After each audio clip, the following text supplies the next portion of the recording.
నమస్తే, welcome to our channel. ముఖ్యంగా ఈరోజు కాంగ్రెస్ పార్టీ నుంచి తీన్మార్ మల్లన్నను సస్పెండ్ చేసినట్టు తెలుస్తుంది. దీని వెనుక ఏం కారణాలు ఉన్నాయో ఒకసారి తెలుసుకుందాం. మనం చెప్పండి, అసలు దీనికి గల కారణాలు ఏంటి? ఎందుకు సస్పెండ్ చేశారనుకుంటున్నారు? యాక్చువల్గా ఇది మల్లన్న ఒక పెద్ద స్కెచ్. ఇది సస్పెన్షన్ చేసుకోనికి అతనే ఒక స్కెచ్ చేసుకొని సస్పెన్షన్ చేసినాడని నేను అనుకుంటున్నాను. ఎందుకనంటే మనం గతంలో చూస్తే కొన్ని రోజుల క్రితం కాంగ్రెస్కి ప్రతి ఒక్కటి యాంటీగా చేయడం మనోడు, బీసీ కులగరణ లిస్ట్ వచ్చినప్పుడు దాన్ని లైవ్లో మనోడు దాన్ని తగలబెట్టడం, కాలుతో తొక్కడం, పైకి బీసీ వాదం తీసుకురావడం జరిగింది. దీని వెనక అసలు కారణాలు ఏంటి? దీన్ని కావాలనే సస్పెండ్ చేయించుకున్నారంటారా? ఇప్పుడు బీసీలను వెనకేసుకొని ఇప్పుడు తీన్మార్ మల్లన్న ఏం చేయబోతున్నాడు అంటే వాళ్ళ ఏమంటారు సీఎం అవుదామని ఒక ప్లాన్ అనమాట. ఇప్పుడు బీసీలందరినీ తీసుకెళ్ళి వాళ్ళతోని ఉద్యమంకి వెళ్ళి, ఇప్పుడు బీసీ సైడ్ ఒక నాయకులు లేడు, ఇప్పుడు బీసీల నుంచి వాళ్ళని రెచ్చగొట్టి మనోడు సీఎం ఏదైనా ఒక మాస్టర్ ప్లాన్తో ఇదంతా చేస్తున్నాడు అనుకోవచ్చు. ఇతను వెనక ఎవరైనా ఉండి నడిపిస్తున్నారా అని మనం చెప్పలేము. ఒకవేళ వెనక ఎవరైనా ఉండి నడిపిస్తున్నాడు ఇప్పుడు అనుకోవచ్చు మనం. సపోజ్గా రేవంత్ రెడ్డి ఎన్నుకోండి ఇదంతా మాస్టర్ ప్లాన్ చేయొచ్చు. బీసీలకి ఇప్పుడు కరెక్ట్గా నాయకుడు అయితే లేడు, వాళ్ళని వెనకేసుకొని బీసీ కులగలను ఒకటి తీసుకొని రెచ్చగొట్టి ఇప్పుడు బీఆర్ఎస్ బీజేపీ వీళ్ళ సైడ్ ఉన్న బీసీ నాయకులను కూడా ఇంకా సభలు పెట్టి రెచ్చగొట్టేది అయితే మనం చూసాం. కులగలన పేరుతోని మనోడు ఆన్ స్క్రీన్లో లైవ్లో చేసిన రచ్చ కూడా చూసాం. తప్పు మాట్లాడడం, కాంగ్రెస్కి వ్యతిరేకంగా పనులు చేయడం, ఇవన్నీ చూసేసరికి ఇప్పుడు కాంగ్రెస్ నుంచి సస్పెన్షన్ ఆర్డర్ అయితే వచ్చింది. అంటే బీసీ వాదం అడ్డుగా పెట్టుకొని బీసీలో తనే సీఎం కావాలనే ఉద్దేశంతో ఈ తెరపైకి ఇది తీసుకొచ్చిరని తెలుస్తుంది. ముఖ్యంగా బీసీ వాళ్ళందరినీ రెచ్చగొట్టడం, దీని వెనుక ఏదో పెద్ద స్కెచ్ ఉందన్నట్టే తెలుస్తుంది.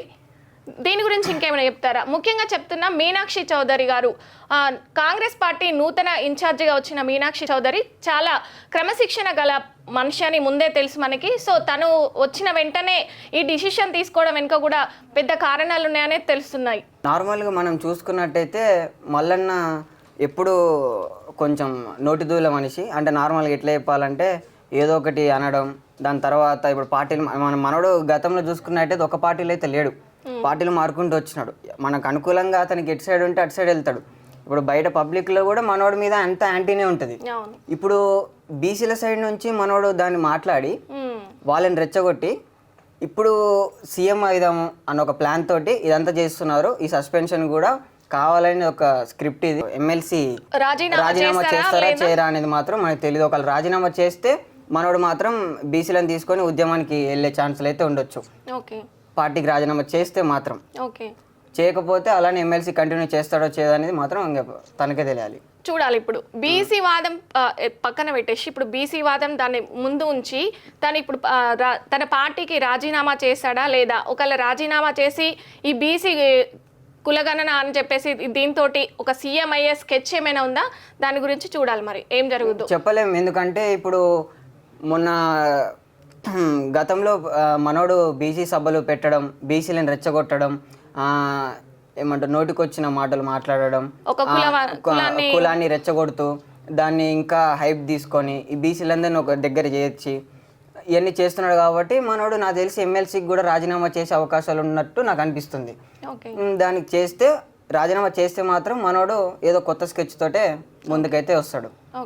ఒక మాస్టర్ ప్లాన్ అయితే ఉందని నేను చెప్తున్నాను. ఎమ్మెల్సీ మల్లన్న సస్పెన్షన్ పై టీపీసీసీ అధ్యక్షుడు మహేష్ కుమార్ గౌడ్ ఏం మాట్లాడారో ఒకసారి చూద్దాం వీడియోలో.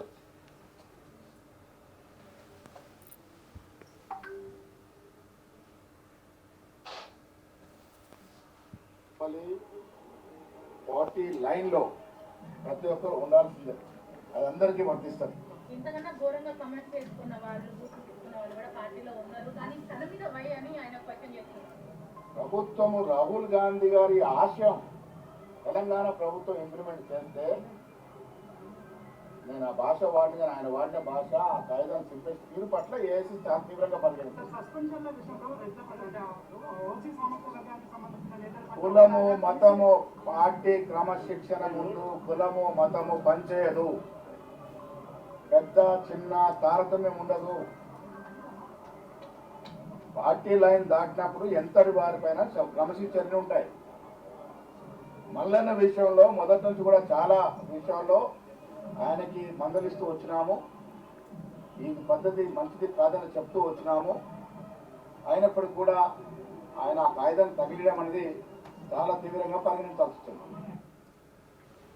చూశారు కదా మహేష్ కుమార్ గారు మాట్లాడింది.